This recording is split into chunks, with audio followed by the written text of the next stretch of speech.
Assalamualaikum warahmatullahi wabarakatuh. Perkenalkan, nama saya Arena Piradamir dengan NIM 18650048 kelas B. Baik, di sini saya akan menjelaskan materi tentang manajemen proyek information teknologi.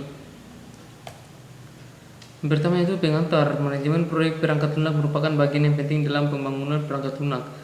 Sekalipun untuk bersifat teknik seperti pengkodean, hal-hal dalam manajemen proyek PL ini mampu menentukan apakah proyek akan berjalan dengan baik sehingga menghasilkan produk yang baik.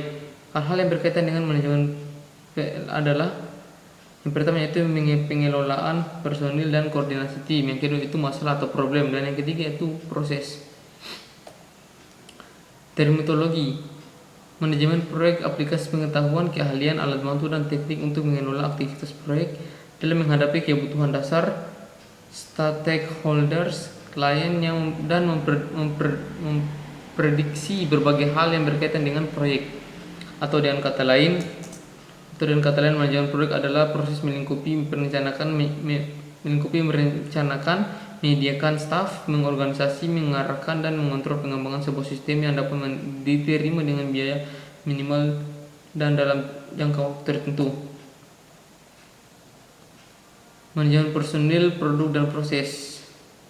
Manajemen proyek perangkat lunak mengatur 4 hal penting, yaitu personil, masalah, problem berkaitan dengan produk, proses, dan proyek atau tambahan tapi sangat penting.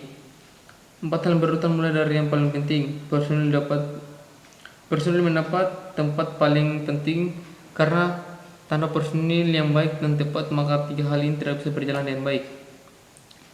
Lanjut, kategori personil. Proses pembangunan PL melibatkan banyak personil dan dikategorikan dalam 5 kategori. 1. Manajer senior yang menentukan usaha yang dikerjakan dan pemegang keputusan dalam proyek. 2. Manajer proyek atau teknis, pemimpin tim yang membuat rencana, memotivasi, mengatur, dan mengendalikan praktisi yang mengerjakan PL. 3. Praktisi atau yang mengerjakan PL. 4. Klien yang menentukan kebutuhan PL dan pihak lain yang berkaitan dengan hasil produk. Dan yang terakhir itu pengguna PL yang berinteraksi langsung dengan PL yang dibangun. Kemampuan yang harus dimiliki pemimpin tim. 1. Mampu memotivasi. 2. Mampu berorganisasi. 3. Mampu mendorong keluarnya ide-ide baru. 4. Mencari menyelesaikan masalah atau problem solving. 5. Mampu menjadi manajer. 6. Mampu menghargai kerja. 7. Mampu mengenali tim. Project manager, individu yang menjaga dan mengatur berjalannya manajemen proyek dan semua sumber dayanya, biaya staf, waktu, kualitas. Masalah yang berkaitan dengan produk. Masalah sesuatu yang menghambat tercapainya tujuan atau goal. Oleh karena itu kita harus mengamati masalah pada awal dimulainya sebuah proyek. Ruang lingkup masalah, konteks bagaimana PL yang dibangun dapat memenuhi sebuah sistem, produk, atau konteks bisnis yang besar, serta batasan apa yang ditentukan sebagai hasil dari konteks tersebut. 2. Tujuan informasi, objek data pelanggan, apa yang dihasilkan sebagai output dari perangkat lunak. 3. Mampu dan unjuk kerja, fungsi apa yang dilakukan oleh PL untuk transformasi input data menjadi output. Adakah ciri kerja khusus yang akan ditekankan? Lanjut, Project adalah urutan sementara aktivitas unik, kompleks, dan terkoneksi yang memiliki suatu tujuan atau sasaran dan harus dilengkapi dengan waktu yang spesifik, sesuai dengan anggaran dan sesuai dengan spesifikasi. Manajemen proses adalah aktivitas mendokumentasi, mengelola, dan secara terus-menerus memperbaiki proses pengembangan sistem. Berikut yang menentukan keberhasilan atau kegagalan proyek meliputi 1. Keterbatasan lingkup proyek atau project content, sesuatu yang secara potensial membatasi proses-proses dalam proyek yang meliputi 3 hal, yaitu time, waktu yang membutuhkan dalam menyelesaikan proyek. Ada beberapa event yang memaksa dalam timeline proyek, yaitu opportunity atau kesempatan, limitation atau keterbatasan, dan competition atau kompetensi. Cost, semua biaya yang dibutuhkan dalam proyek, semua sumber daya yang dibutuhkan untuk menyelesaikan proyek tergantung pada biaya. Pentingnya manajer proyek di sini adalah melakukan estimasi, setelah itu adalah memonitor semua limitasi ini supaya proyek aman. Lanjut, quality, semua yang dikerjakan dalam proyek harus menghasilkan sistem dan waktu yang sangat waktu dan dalam budget yang ditentukan, namun tetap dalam kualitas terbaik yang dapat dicapai. 2. Fase proyek. Proyek fase persiapan intiating mengenali kebutuhan yang berhubungan dengan proyek untuk menangani masalah-masalah. Merencanakan atau planning ketika mengidentifikasikan rencana yang akan digunakan untuk menyelesaikan tujuan akhir atau rekrutmen gathering. Pelaksanaan atau executing, mengkoordinasi staff dan sumber daya penting lainnya seperti yang sudah ditetapkan dalam perencanaan. Lanjut, pengawasan atau controlling, memonitoring secara konstan terhadap overall progress dalam proyek dan menjaga integritas tujuannya.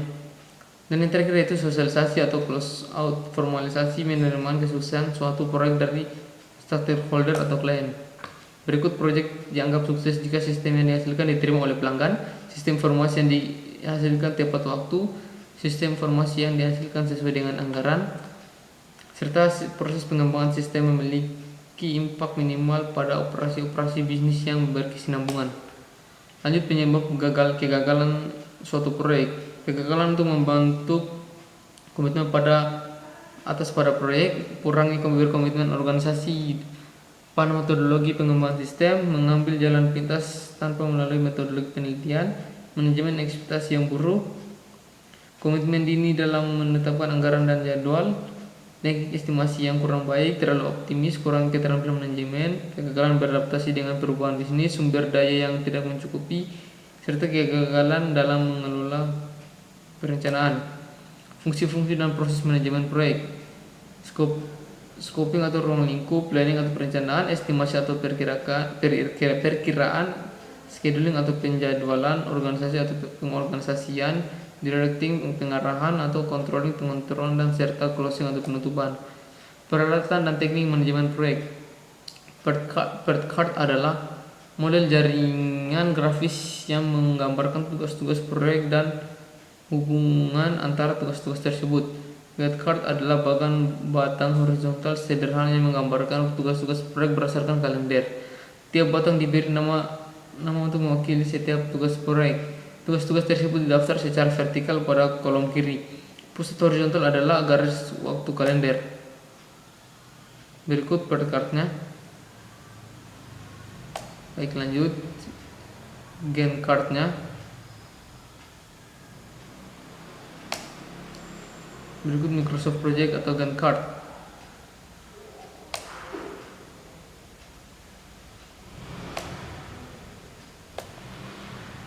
Baik, mungkin itu saja yang dapat saya sampaikan. Lebih dan kurangnya mohon dimaafkan. Wabillahi taufiq walhidayah. Wassalamualaikum warahmatullahi wabarakatuh.